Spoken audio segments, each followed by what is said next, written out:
Control for a free quote or a free evaluation. When the weather is nice, most of us want to get outside, do some work around the house. If you don't, chances are your wife probably has a honey-do list for you. Dr. Jason Wamack is all too familiar with those honey-do lists. He joins us this morning from the Center for Sports Medicine, not because he has his own to-do list at home, but because you often are seeing patients who have some injuries as a result of theirs, right? That's right. We are seeing kind of as spring and summer hit, a lot of people getting out and doing things on ladders and getting more active, doing cardio and walking the dog. You're seeing more and more foot and ankle issues. A frequent thing that happens is people roll their ankle or doing things, playing sports more. And those are things that, typically come up as we get more active. You and I were having a conversation about the re-injury that can occur with a sprain. I don't mind saying I'm 51 years old. When I was in the 3rd grade, that's a long time ago, I had a doozy of a sprain on my ankle. And to this day, Dr. Wamack, I feel like that ankle is kind of weak. Am I crazy? No, it's actually very common. We see that a lot. The big thing with these chronic ankle sprains is someone may have had an injury, years ago, and it never healed right. And what we're looking at is the ligaments on the side of the ankle is a band of tissue, and they kind of act like a rubber band, and they bind bones to bone and give stability. When you roll an ankle, there's 3 basic degrees that happen. You can either stretch it, you can partially tear it, or you can rupture it.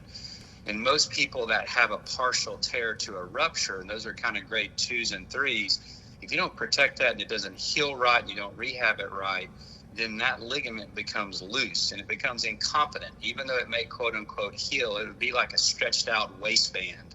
And so it never gives you that stability. And so when you're on uneven surfaces or you're starting to do something or even wear a pair of wedges, you feel like, oh man, this thing could go if I hit it just right. And for that, it's a little different treatment than the new ankle injury. But for those, if someone hasn't had an evaluation, it's a good idea to do it because physical therapy can help depending on the degree. Ankle bracing is important. And then the worst case scenario is surgery, but highly successful in the procedures we're doing. The recuperation time is not bad. Most of our high school and collegiate athletes are back playing their sport, usually within 12 to 14 weeks. Considering it's a reconstruction procedure, it's not very much. We have a lot of kids that get back real quick.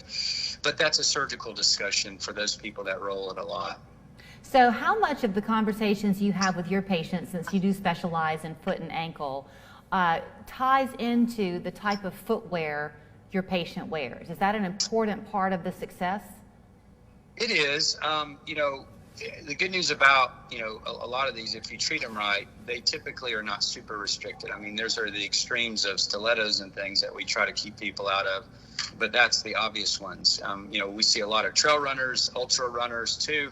And, for those people, you got to be careful. Some really good running shoes are the high density shoes. They're great running shoes. I like them, but you get on the trail and you hit a root or something like that, you got to be careful of that. And someone has a history of chronic ankle instability, we just have to have that discussion of like, hey, we're putting that ankle in a position to roll or tilt.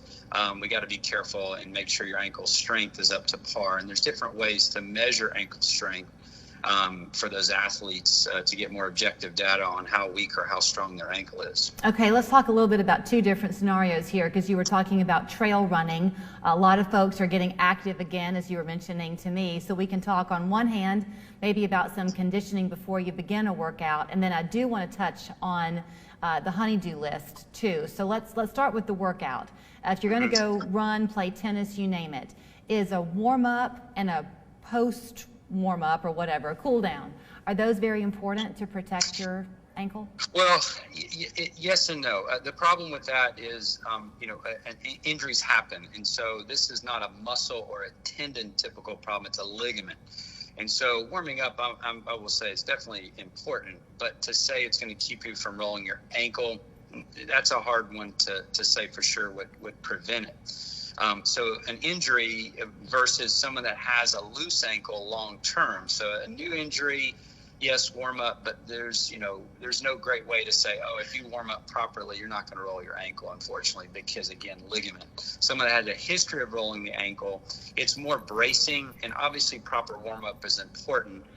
but bracing it and kind of putting your ankle in a position, if it's going to tilt or roll, to have some of that external support, in my opinion, is probably going to be a little bit more important than, warming up your hamstrings and your calf muscle, the gastroc, and things like that.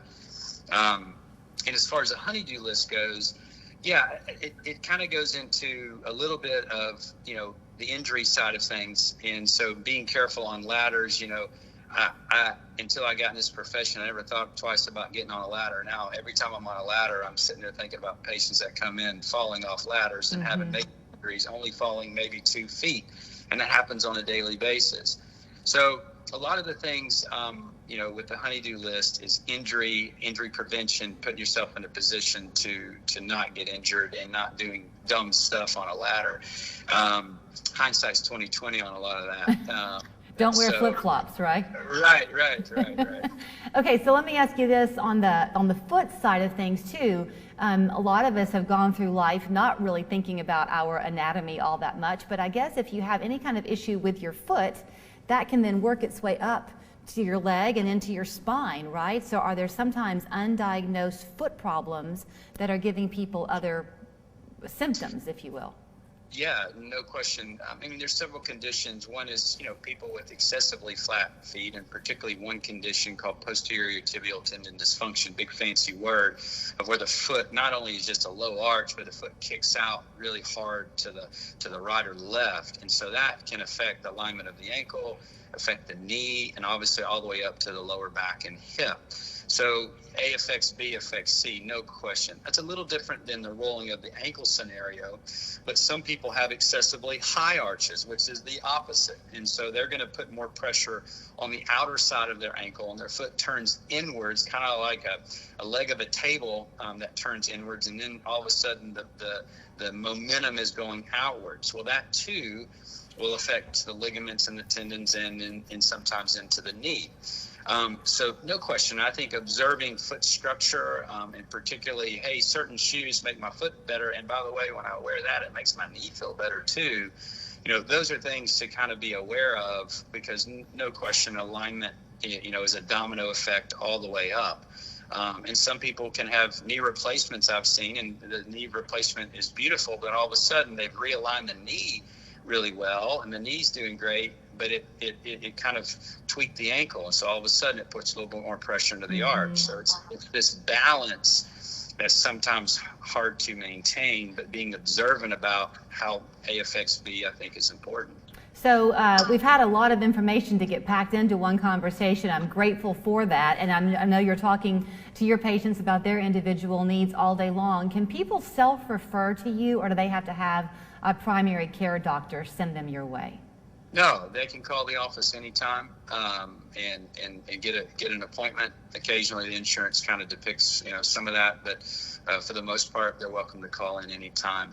And as far as ankle sprains go, there's a great website that kind of goes into those people that are having chronic ankle issues. It's anklesprain.com. Make sure I'm saying that. Anklesprain.com. Okay. And it goes into people that have had long-term ankle issues with rolling it frequently, and it kind of gives people kind of some up-to-date kind of technology that we're doing for those people that have had a long-term issue with it. Excellent. Well, thank you so much for your education this morning, and be careful if you get on that ladder. All right, y'all have a great day. You too. You can find Dr. Wamack at the Center for Sports Medicine. Their main office there on Macaulay Avenue. 624-2696 is the phone number. Sportmed.com is the website. We're back after this. If you've been involved in a wreck with a commercial vehicle, these cases are complex.